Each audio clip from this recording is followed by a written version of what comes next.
silence était pesant quand le rapport économique est arrivé sur le bureau du conseiller Afrique.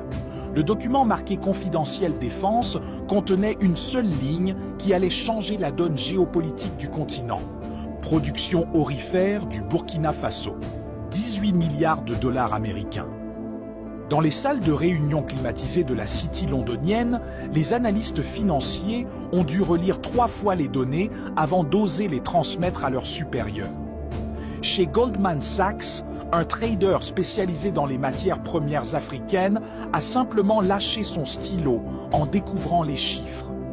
À Washington, dans les couloirs feutrés du département d'État, un responsable des affaires africaines a simplement murmuré: comment est-ce possible? Ce pays était dans notre liste des États les plus pauvres il y a encore 3 ans. C'était confirmé? Le Burkina avait généré 18 milliards en or depuis l'arrivée de Traoré au pouvoir. Une somme astronomique que personne n'avait jamais vue dans ce pays. Cette somme contraste violemment avec des décennies d'exploitation étrangère qui avaient laissé le pays en marge du développement mondial.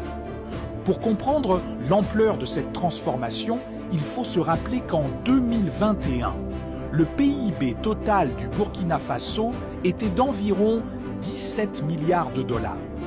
En moins de 3 ans, Traoré aurait généré en or plus que l'ensemble de l'économie nationale avant son arrivée au pouvoir. Cette performance dépasse largement ce que plusieurs puissances coloniales avaient réalisé en un siècle d'exploitation systématique. Les archives de la Banque de France montrent qu'entre 1960 et 1020 et 1000, soit 60 années d'exploitation post-coloniale,